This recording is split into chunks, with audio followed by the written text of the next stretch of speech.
of course, just a whole different ball game. So definitely Goldberg always pulled off than anybody I've ever can think of. So yeah, who's next? Yeah. Goldberg's was definitely better than Brock's. It was just in believability. I think the two top people that did squash matches that made sense were Goldberg and Brock Lesnar. Now, what about Gilbert? Well, I heard of the Gilbert thing going on. I didn't watch WWF in that time, and I'm familiar enough with it just from the thing. But it was just kind of like you could tell at that point WWF was getting a little like, ooh, we got nothing like that. We got to make fun of it, kind of thing. That's kind of the impression I got with it. But overall, squash matches, I think this will probably be the highest rated squash match for me, and that would be a 5. And it's just because it's Goldberg. The intensity sold me on it. I'm on a 5.5. Right. And again, that's probably the highest squash match. Gilbert. Oh, sorry. The highest squash match that I would ever rate it. The next match was a title versus mask match between Chris Jericho and Juventud Guerrera. This is back when Jericho was the champion and doing his mask collecting between Juventud and I want to say the other one was Psychosis. During this era, Psychosis was also part of that.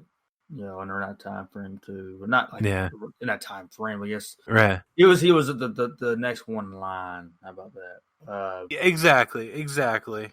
And this is you gotta give credit to Bobby the Brain Heenan.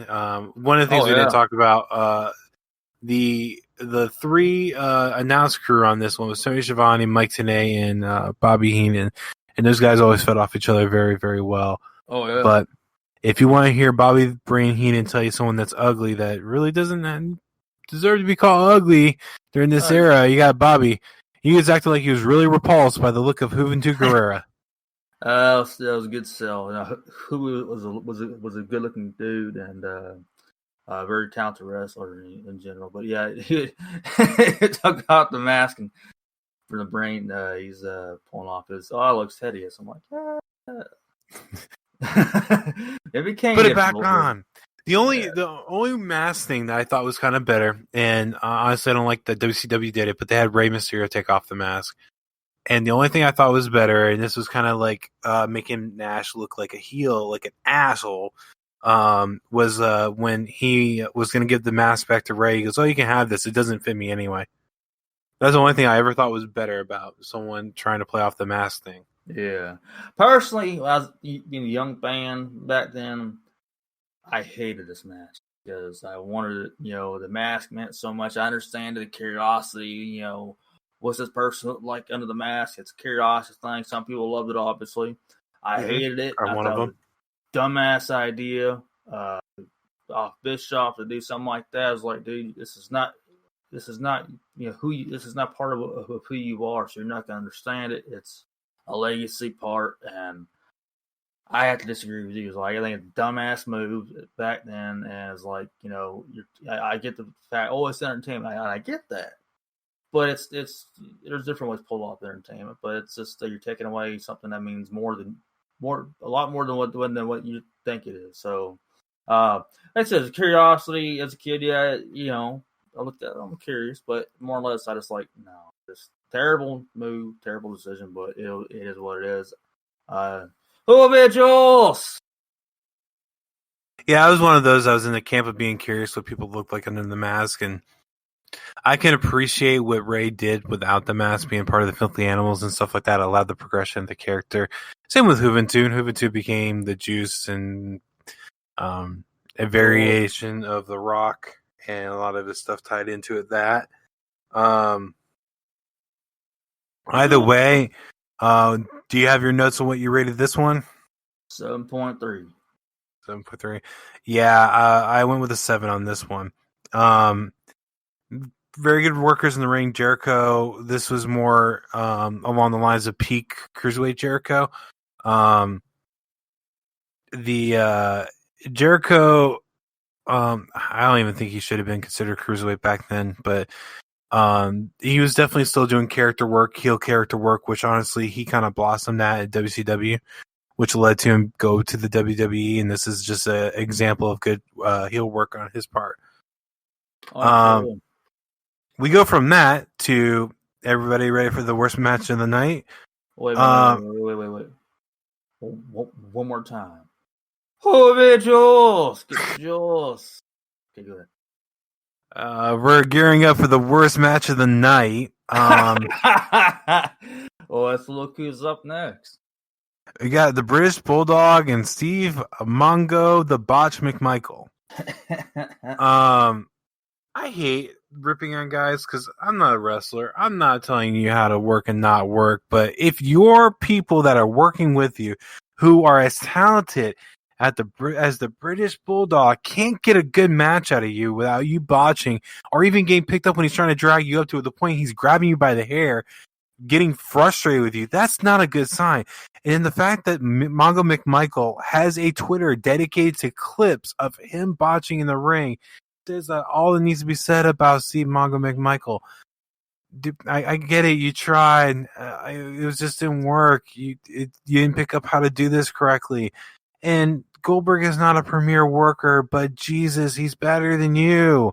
I understand one of the reasons that he brought him in because obviously he was a football player, had a name and so forth. But, being a botched wrestler, and I once again, I understand he tried. I'm not here to, and we make jokes and stuff, but I understand he tried and he was on the road and so forth, so on. Give you credit for he's trying, but when you're in the ring, you're botching as bad as that, and also have some unsafe tactics. That's dangerous enough. So that's where it creates a problem. Of course, when you're someone like British Bulldog and other ones he worked with as well, with Flair and etc. That's a problem. But it's bad when you have an dedicated deal that has a botch in it. But yeah, that's why it's terrible. So didn't need him in there. He can't. Need to go back to power plant back then. But, back then, yeah. I don't think he's done anything since, which is probably for the better, but yeah, this was British Bulldog deserved better. And I gave this one a 2.5. You were very nice. I'm sorry. I'm sorry. I was being too nice. That's what I'm sorry. I have to look at my score again. I was being generous, dude. I get a 4.7 for some odd reason. I just couldn't do it. I could not. It was not a great match at all, and Bulldog was getting frustrated. I should probably bounce it up a little bit higher. I'll give him a 3.5 just for the Bulldog, but man, Mongo. Mongo. So we go from that to one of probably the best matches of the night. DDP. That name Mongo sounds like something like an animal you would find out in the tropics. Probably. It's probably off of Mongoose. It's like a rainforest thing. But all right, go ahead. It's probably related to the Mongoose. I wonder why he would use that name for. Never thought about that. I mean, I probably wonder why I was a kid, but I guess never really thought. Well, back then we didn't have the internet to go off and look. So, but it is an interesting name. What's that? Kind of. His nickname is because he's named after the character in the movie The Blazing Saddles, who can knock out a horse with one punch. It's probably related to his football years. I guess so. I don't remember much about Blazing Saddles. I know people were like, "What?" No. I couldn't tell you anything about Blazing Saddles. Either way, one of the best matches of the night, if not the best of the match of the night. Diamond Dallas Page versus Chris Benoit. Man, they tore the house down, dude. This is for the United States Championship. the better looking belt, not the one that Lashley's carrying around, which I don't know what WWE's doing with the design. Trying to make it look like all the same damn belts. I'm like, it looks terrible. I was like, you got to go back to old school, man. Because you don't do anything special with it, at least redesign it, make it similar to what you have, or at least don't do what you have now. As it don't look like it's prideful. I know people, it's a title, but it's prideful. I'm like, no, it's just it don't look like anything you would find out for a U.S. title, man. There's not much, the last title that they had back then was you could identify with it. Now it's just I don't. WWE is constantly getting worse at making their titles. It happened with the World Heavyweight or WWE Championship. They don't even call it the World Heavyweight Championship now. It happened with the Universal came out the gate not being one a great name, but two not looking very well. They messed up the Intercontinental Championship. The white leather was probably the best one. That was the old school they messed up. They messed up the United States. Even the WWE one, the spinner belt was not that great. The only one that kind of looks fairly good is the NXT title. I think the 24/7 title looks okay. I mean, for modern times, I know the 24/7 title looks like they took a record and colored it gold and put it on the belt. Yeah, I mean, I'm not saying it's phenomenal, of course, but I think it looks okay for what it is, for what I guess it's apparently supposed to be for. But of course, people are trying to find similarities, I think, to the old hardcore title. Is that's the going word is around. But I think it looks all right for what it is. But we all know that their titles don't look as grand. As they used to, but their problem is I just said the titles look too similar, all of them, and it's like the one that I think is the best looking overall is the NXT UK title.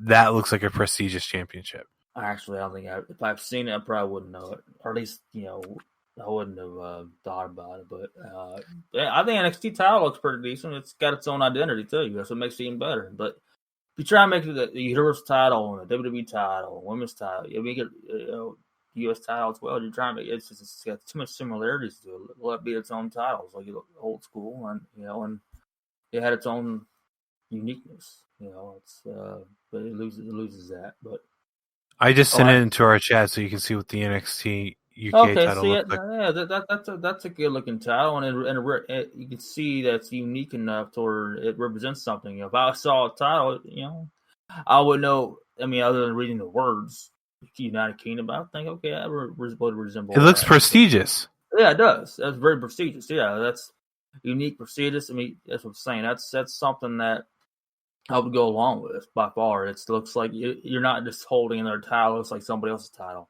Right. It's the better looking title that WWE has. If you look back earlier 2000s, we'll just go far back to that. If you look when the World Heavyweight title came into the picture, WWE, obviously you had what was the World Heavyweight title has been around for a gazillion years. You look at they call the Undisputed title, we'll just say WWE Championship back then at that time period. It looked like, the two different titles, had its own uniqueness. You sound like you feel like you're holding somebody else's title. That, it's just, I'm saying it stood on its own. So that's what the picture just sent me, the UK title. That's cool. The UK title, I've liked the design since they introduced it. Yeah. I don't watch NXT UK because, between the main shows, we're already running on multiple hours of wrestling now. It'd be hard to keep up with UK. Yeah, no, I understand. Absolutely. It's the only thing I would say that's a slight drawback on it is it's shaped very similar to what they have now. I like that. Oh, yeah. That's the only con I would draw back, so to speak, I would say about it is that, nothing wrong with. I understand they're making their titles look like the kind of like the Super Bowl ring where they kind of shape it as. But that's the only thing I'll take away from it is I wish it had its own identity of the shape. So I think the banner where it says United Kingdom should be the very top.